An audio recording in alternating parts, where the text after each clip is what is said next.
A administração pública, ela depende muito de confiança. E estabelecer algumas vedações para a contratação de pessoas físicas em licitações, como os crimes constantes nesse rol, são crimes graves ou crimes que denotam alguma mancha, né? Crimes, por exemplo, da própria violação do Estatuto da Criança e Adolescente, Maria da Penha, crimes imprescritíveis, é absolutamente pertinente. Mas fiz essa emenda para incluir os crimes contra a administração pública, porque senti falta nesse rol e agradeço aí a inclusão. E como eu disse, nós precisamos ter confiança na administração pública. Nós precisamos colocar um muro entre o mundo do crime e o mundo da administração pública. E essa lei, ela cumpre esse desiderato.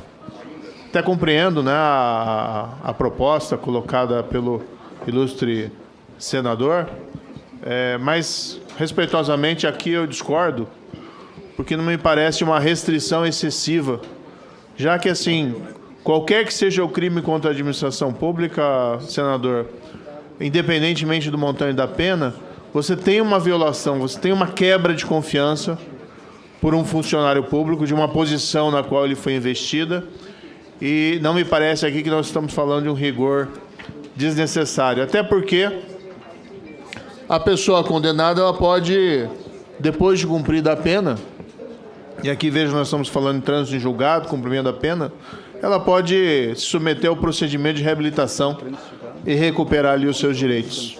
Mas fica aqui os meus elogios, reitero, ao senador Marcos Duval pela iniciativa, brilhante relatório do senador Esperidião Amin, e eu acho que esse projeto é um projeto que merece todos os elogios por proteger a administração do mundo do crime. Senhor presidente, eu até entendo que nós temos que blindar crimes, a prática delictuosa e buscar a moralidade pública, senador Jader Barbalho. Mas nós também temos que entender que essa Comissão de Constituição e Justiça, um dos requisitos dela é analisar a constitucionalidade. Ora, a Suprema Corte do nosso país já se debruçou sobre trânsito em julgado.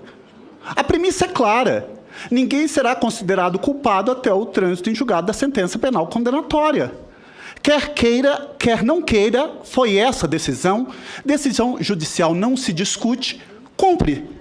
Ora, nós estamos colocando aqui no texto, ressurgindo um debate, um assunto que já vai estar com vício de iniciativa pela inconstitucionalidade, porque está vedando a participação para aquelas pessoas que foram condenadas apenas em segunda instância. E eu volto a repetir aqui, no Brasil, quem vai ser condenado em segunda instância, na minha concepção, é pobres e pretos. Olha, não tem como. Hoje, o pobre vai ser condenado em primeira instância.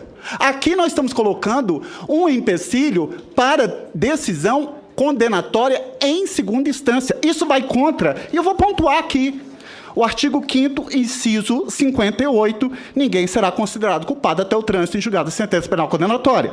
O artigo 11, 1º, da Declaração Universal de Direitos Humanos, toda pessoa tem que ser julgada por tribunal isento, imparcial, assegurado, contraditório e ampla defesa. Artigo 14, 2 do Pacto Internacional de São José da Costa Rica. Artigo 8º da Convenção Americana. Veja, nós temos, e agora, uma decisão do Supremo Tribunal Federal. Nós vamos colocar aqui um empecilho para isso. E digo mais, quando coloca aqui todos os crimes contra a administração pública, uma pessoa que, se o policial achar que você está resistindo à prisão dele, ou desacato, e ela foi condenada por um desacato, não vai poder concorrer. E se for em segunda instância, não vai se exigir o trânsito em julgado em definitivo?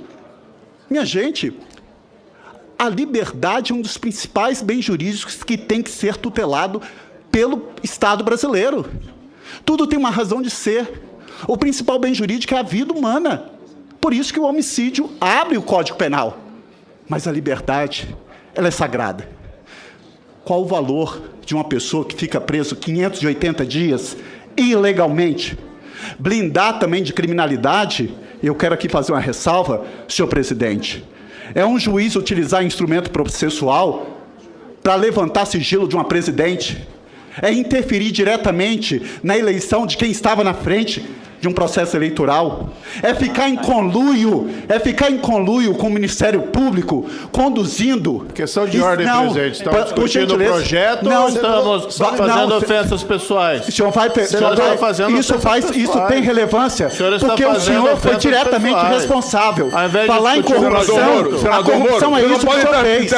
O senhor não soube se portar como juiz. O senhor violou o que é principal. O senhor violou o princípio de legalidade de armas. O senhor violou o princípio constitucional. O senhor não soube se portar como juiz. Não satisfeito.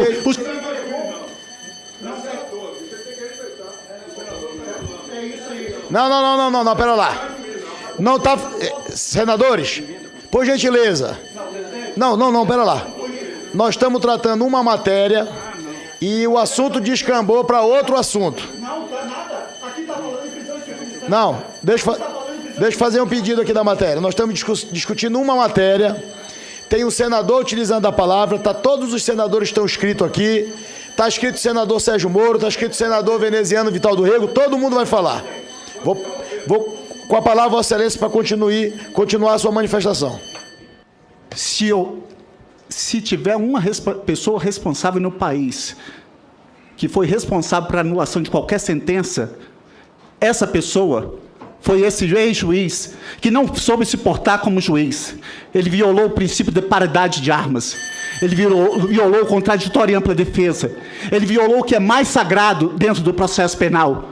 Os fins não justificam os meios.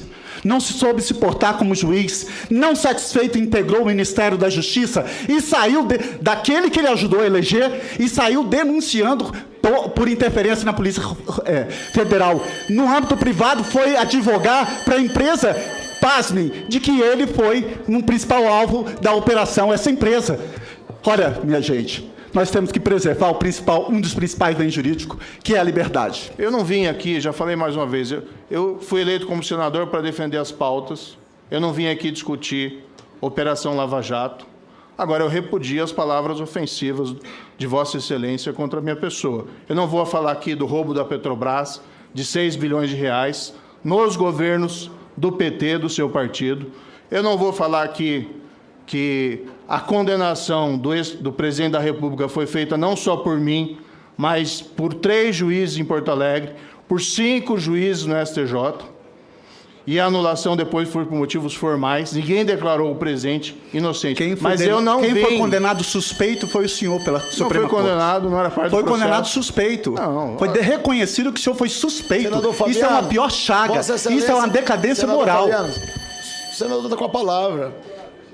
Eu não vou discutir aqui o passado, senador, do seu partido que o senhor representa, que o senhor defende aqui o fim da lei das estatais, para a volta do loteamento político partidário, o enfraquecimento do combate à corrupção, como é a sua posição aqui dentro desse projeto. Aí não dá. Agora, eu vou vir aqui discutir o projeto. E eu lamento essas ofensas, não quero entrar nesse mérito. Deixa eu aproveitar essa oportunidade. Senhor presidente, pela ordem, também eu queria... A regra da boa convivência é o respeito. Essa é uma comissão de Constituição e Justiça. Não é comissão de mérito. E quando você vai para um mérito, onde já foi debatido em outras comissões, aqui, de fato, tem que se discutir a constitucionalidade ou a inconstitucionalidade. Com todos os argumentos jurídicos que se dispõem, o sujeito toma a sua posição, se é a favor ou se contra, enfim... Nós não podemos nos utilizar na Comissão de Constituição e Justiça ou em nenhuma comissão para usarmos o fato da palavra. Todo mundo que citou conteúdos, mas sair do conteúdo para entrar numa outra área onde ninguém tem direito. Todos nós chegamos aqui com uma história. Todos temos uma história de vida. Aqui. Gostem ou não, temos uma história.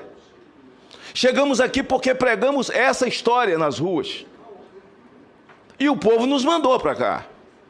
De maneira que, ao discutir uma constitucionalidade ou não de uma matéria, você se utiliza desse momento que lhe é dado pela ordem ou pela inscrição, e você parte para um debate de desrespeito, desvia o assunto, quando, na verdade, o conteúdo é constitucionalidade ou inconstitucionalidade, não é discussão de mérito.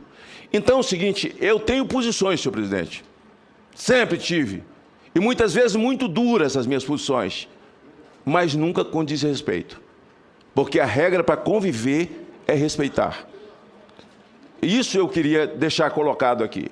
O que o senador Amin colocou de conteúdo, o que Moro colocou de conteúdo e o conteúdo jurídico colocado para justificar a sua posição do senador Contarato, o conteúdo jurídico tem a ver com essa comissão. Agora, fora disso, não. Nós somos 81 nessa casa e se nós não tivermos essa visão de que a regra para nós convivermos é o respeito, certamente nós viraremos uma torre de Babel. O senhor, que ontem circulou, inclusive, na imprensa, como sendo o autor da fala criminosa, e é assim como a esquerda fala criminosa contra o deputado Nicolas, me solidarizar com o próprio deputado Nicolas Ferreira, que, assim como qualquer um aqui, merece todo tipo de respeito. Por muito menos, parlamentares de esquerda ingressam no Conselho de Ética, na Comissão de Ética, dizendo que está quebrando decoro parlamentar, vão para a PGR, vão para o STF, fazem, enfim, uma gritarada grande, chamam o pessoal, vem para aqui para a Câmara dos Deputados.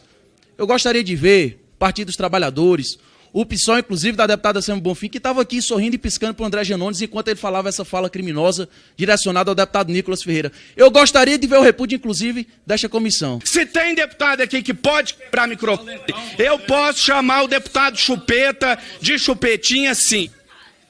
Senhor presidente. Aqui, ó, representação.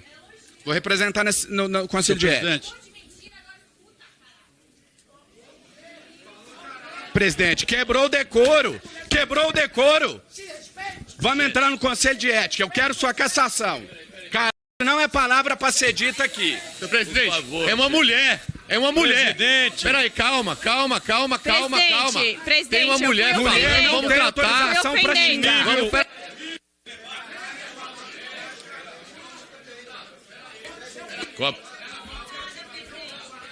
Pela ordem, senhor presidente.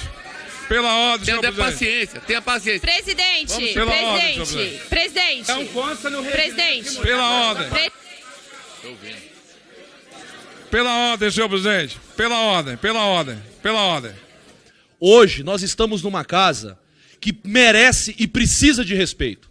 E o deputado Nicolas Ferreira vem sendo desrespeitado pela esquerda há muito tempo. Mas por um único motivo. Ele é uma pedra no sapato dos mesmos. Mas eu acho, ou melhor, eu tenho certeza, que essa casa tem que tomar as devidas providências contra André Janones. Que há muito falta com respeito, não só aqui no parlamento, mas em todos os lugares e principalmente com fake news. Muito obrigado.